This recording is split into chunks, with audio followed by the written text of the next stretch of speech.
Hello नमस्कार, स्वागत आहे तुमचं आपल्या यूट्यूब चॅनलमध्ये. तर आज आपण बघणार आहोत 28 इंच छातीचं कटोरी ब्लाऊजचं पेपर कटिंग. स्क्रीनवर तुम्हाला मापं दिसत असतील, ही मापं आहेत. या मापावरून आपल्याला पेपर कटिंग करून घ्यायचं आहे. आता त्यासाठी मी इथे हा न्यूजपेपर घेतलेला आहे. न्यूजपेपरच्या बंद बाजूच्या साईडने आपल्याला मार्किंग करून घ्यायचं आहे, जेणेकरून पाठीमागचा भाग आणि पुढचा भाग एकत्र आपल्याला कट करता येईल. त्यासाठी इथं मी बंद बाजूच्या साईडने शोल्डर आणि गळारुंदीचं मार्किंग करून घेणार आहे. तर इथं 2.25 इंचावर मी गळारुंदीचं मार्किंग करून घेत आहे. हे बघा, अशा पद्धतीने इथं बंद बाजूच्या साईडनेच आपल्याला मार्किंग करून घ्यायचं आहे. 2.25 इंचावर गळारुंदी आणि 5 इंचावर शोल्डरचं मार्किंग केलं. आणि इथं मुंडा घेत आहे मी 5 इंचाचं. हे बघा, 5 इंचावर मार्किंग करून घेतलं मुंड्यासाठी. इकडून परत एकदा कन्फर्म करून घ्यायचं की 5 इंच येते की नाही ते.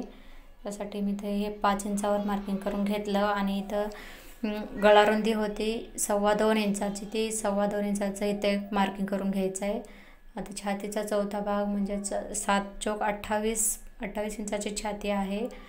तर छातीचा चौथा भाग प्लस 1.5 इंच म्हणजे 8.5 इंचावर मार्किंग करून घेतलं. आणि इथं 5 इंचाचं परत एक मार्किंग करून घेतलं.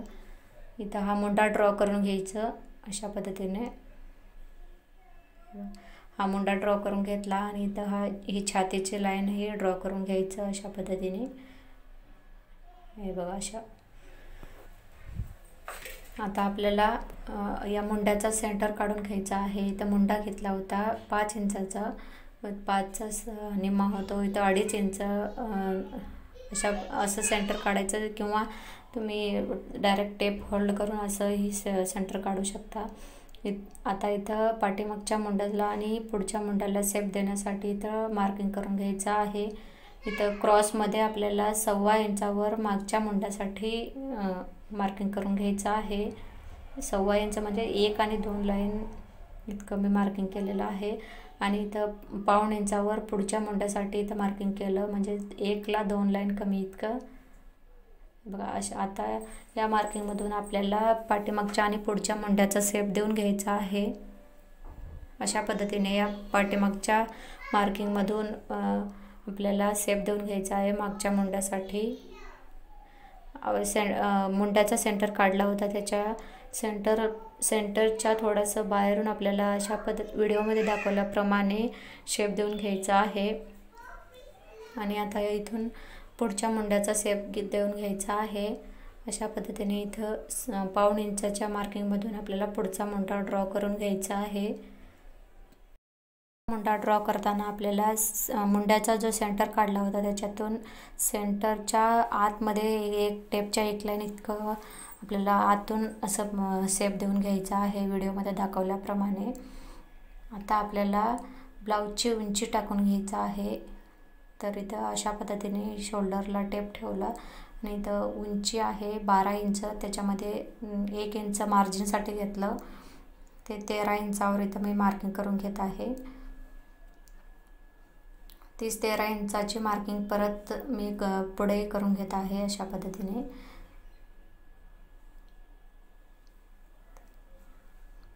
आता आपल्याला इथं छातीचा चौथा भाग प्लस 1.5 इंच म्हणजे 7 प्लस 1.5 इंच म्हणजे 8.5 इंचावर मी परत मार्किंग करून घेतलेली आहे इथं.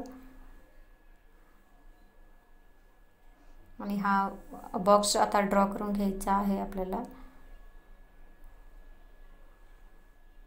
अशा पद्धतीने हा बॉक्स ड्रॉ करून घ्यायचा आहे.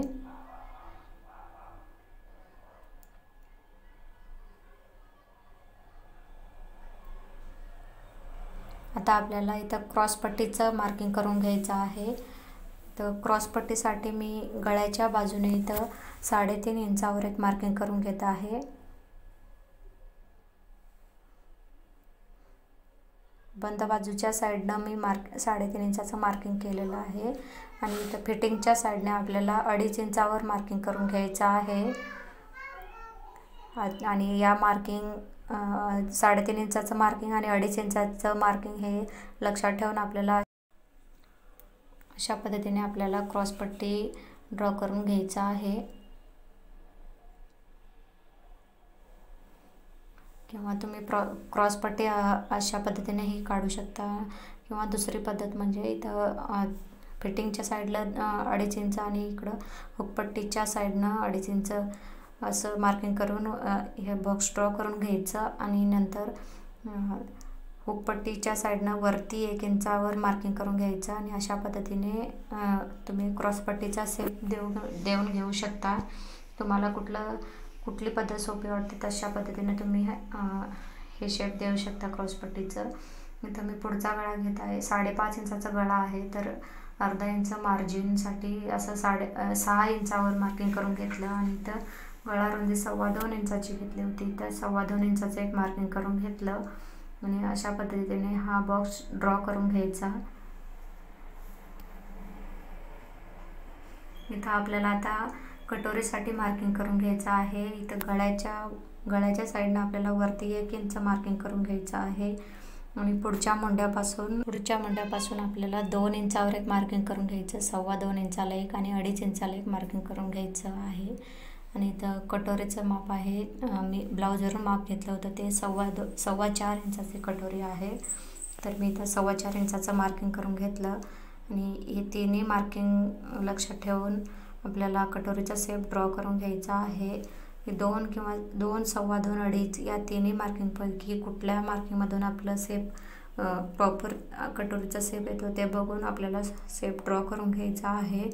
इथं माझा 2.25 इंचावर कटोरीचा शेप परफेक्ट आलेला आहे. मी 2.25 इंचावर कटोरीचा शेप देऊन घेतला आणि पुढचा गळा ड्रॉ करून घेतला अशा पद्धतीने.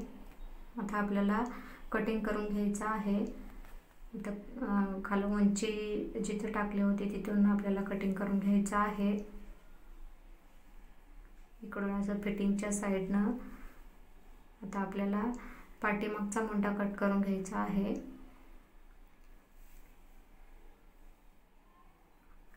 पुढचा मुंडा कट करायचा नाही, पहिल्यांदा पाठीमागचा मुंडा कट करायचा आहे. हे लक्षात ठेवून हे कट करताना लक्षात ठेवूनच कट करायचं. कधी कधी काय होतं, चुकून आपल्याकडून पुढचा मुंडा कट होतो, तर पुढचा मुंडा कट झाल्यानंतर आपला पूर्ण ब्लाऊजच बिघडतो. त्यासाठी लक्षात ठेवून आपल्याला कटिंग करून घ्यायचं आहे.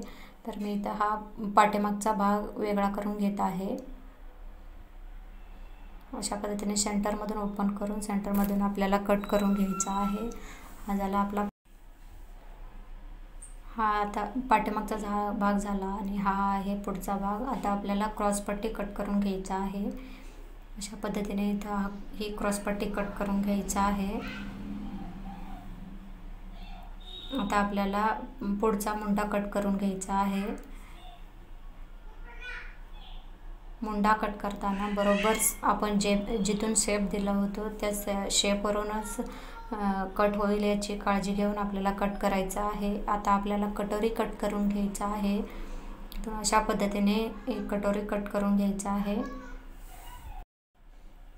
इथं कटोरी कट करून झालेला आहे आणि इथं आपल्याला पुढचा गळा अशा पद्धतीने प्रॉपर आपण जिथून शेप दिला होतो त्या शेपवरच कट होईल याची काळजी घेत आपल्याला कट करायचा आहे.